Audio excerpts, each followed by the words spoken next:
The shriek of glass exploding shattered the sleepy afternoon, immediately followed by a metallic crunch that stabbed me straight through the chest.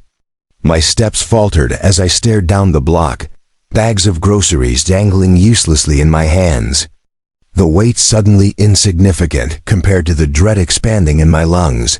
Sunlight bounced off the jagged remains of my McLaren 720 South's windshield, refracting in splinters of mocking brilliance. And standing in front of the wreck, like twin executioners, were Linda and Brenda. Linda, wrapped in faded floral pajamas and house slippers, brandished a sledgehammer overhead like she was in a deranged home invasion movie.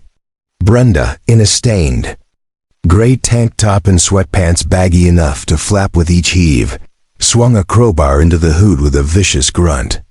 The sound was final, a dull, wet impact that left no illusions the car would ever recover. I didn't scream. Not then. My brain flickered like a dying bulb, trying to make sense of it. Why were they doing this? What kind of madness possessed them? A small crowd had gathered, phones raised to capture every blow, every scream of tortured metal. Linda's voice rose above the chaos, raw and triumphant. "This is what happens when you think you're better than everyone." Brenda smirked, breathless. "Hope you learned your lesson." She kicked the side mirror clean off, sending it skittering across the pavement. I finally found my voice, though it came out cracked. "Are you insane?" They turned to face me in unison, and for a moment, the entire street seemed to hold its breath. Linda's eyes glimmered with satisfaction. "You shouldn't have disrespected us," she said calmly, as though she were the victim here. Brenda nodded. "You brought this on yourself." The sledgehammer slipped from Linda's hands, landing with a hollow thud that echoed off the neat houses around us in the distance. Sirens wailed closer. I stepped forward slowly, as though approaching a corpse. The McLaren's front end had caved in, the hood a crumpled testament to their rage. A crack split the emblem down the center like a wound. My throat tightened. 7 weeks. That's all I'd had the car, just long enough to imagine it was safe. Remembered the day it arrived, hoisted off a flatbed, encased in protective film like a priceless artifact. Matte black finish, custom ceramic brakes, every inch the reward for years of sacrifice. 3 years of hustling freelance jobs and living on instant noodles to scrape together a down payment. No kids, no trips. Just one dream realized in carbon fiber and horsepower. The day I moved in, I parked it proudly in the driveway, never thinking this neighborhood, quiet, old, full of retirees, could turn into a battleground. But Linda and Brenda arrived that very afternoon, unannounced, standing at the edge of my driveway with the entitlement of queens surveying a peasant. "You're the new neighbor," Linda declared, squinting like my presence was an eyesore. Brenda added, voice thick with disdain, "Nice car." "Did it come with an attitude?" I tried to be pleasant. "Just moved in. Thanks." Linda folded her arms. "We've lived here 10 years. There's a standard to uphold." Brenda's smile was cold. "That thing attracts attention." "It's just a car," Linda snorted. "This isn't Rodeo Drive, it's a family street."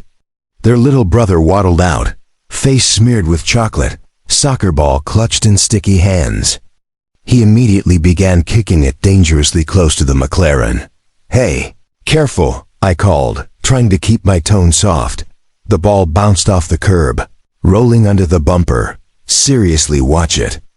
Linda's expression curdled. "Don't you dare talk to him like that." Brenda scooped him up as though I'd threatened him. "You don't get to parent our family." That was my first warning. The next morning, gum crusted the door handle. "Show off" was scrawled in the windshield dust. I cleaned it silently. Maybe it was a prank. The following evening, Linda's battered minivan blocked my driveway. I knocked, still determined to be civil. She cracked the door an inch. "Can't steer your spaceship around it?" "Not without scraping something." Her smile vanished. "Maybe you should adjust." The door slammed. Late that night, I heard scratching. Peering through the blinds, I saw Brenda crouched by the car, etching deep grooves into the paint. I ran out, but she vanished into the darkness. No usable camera footage. I called the police, filed a report no one followed up on. The next morning, the mirror lay in shards. Chalk scrawl across the hood. Pride comes before a fall. That day, I installed a 4K dashcam. 2 days later, I came home to see them hosting a garden party.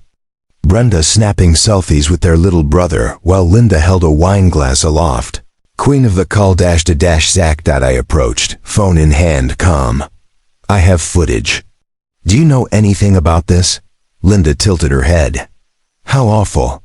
Brenda giggled. Maybe ask yourself why these things happen. That was when I knew. They thrived on conflict. 3 uneasy days passed. Then came Sarah's text. Thought you'd want to see this. The video showed them destroying my McLaren in broad daylight. I dropped everything and ran. When I arrived, they were still swinging, Linda roaring, Brenda laughing hysterically. Police. Cruisers skidded to a stop, lights flashing. Drop your weapons. Hands up, Linda wailed. Self-defense. Brenda shrieked, trauma. They were cuffed and loaded into cruisers. Linda spitting, you'll regret this. I didn't reply. Hours later, the McLaren was towed away under a tarp. By morning, they were back. No jail time, just paperwork. A deputy knocked on my door, face apologetic. They're pressing harassment charges. You mean after they destroyed my car? He sighed. It'll go on record. Be careful. Insurance refused coverage. No conviction yet. I hired Diane Patel, who read the file with a wolfish grin. They're delusional. Perfect. Let's bury them. He filed suit. Property damage, harassment, emotional distress. The next day, Brenda posted a video. Attacked by a neighbor. Fake tears. It only had a handful of likes, but it showed their arrogance. I needed undeniable proof. Then Miles MESSAG. Filmed the whole thing. He arrived with his GoPro, crystal clear footage, every swing, every insult Brenda's staring into. The lens. I clipped the best parts and uploaded them to TikTok. #Karen smashed down. It went viral overnight. Memes, news stories, Reddit threads. The HOA sent me a letter warning me about unapproved surveillance. I called the board president. You're punishing me? It's about harmony. He droned. I started asking neighbors. Stories poured out. Slashed tires, false reports, harassment. I compiled everything into a 10-minute video, the real faces of suburbia. I sent it to the HOA and Diane. Then I waited. Friday morning. A soft knock. Brenda, eyes swollen, held an envelope. Please, we have a sick brother. Don't ruin us. I'm not the one who did this, I said quietly. She turned and left. Hours later, Dion called. The HOA fined them $25,000, revoked privileges. The next week, criminal charges were filed. In court, we won damages for the car, every sleepless night, every humiliation. Bankruptcy denied. Their aunt sold the house. Within weeks, they were gone. I bought a new silver McLaren, parking it under a sign, protected by karma and 4K cameras. Kids started playing again. Neighbors waved. Someone left cookies on my porch. A month later, a box arrived. A cheap lavender candle, a note. You'll never belong here. I lit it, watched. It burned unevenly and tossed it away. Miles raised his drone overhead. Still filming? Always. Good, because if anyone tried this again, I'd be ready.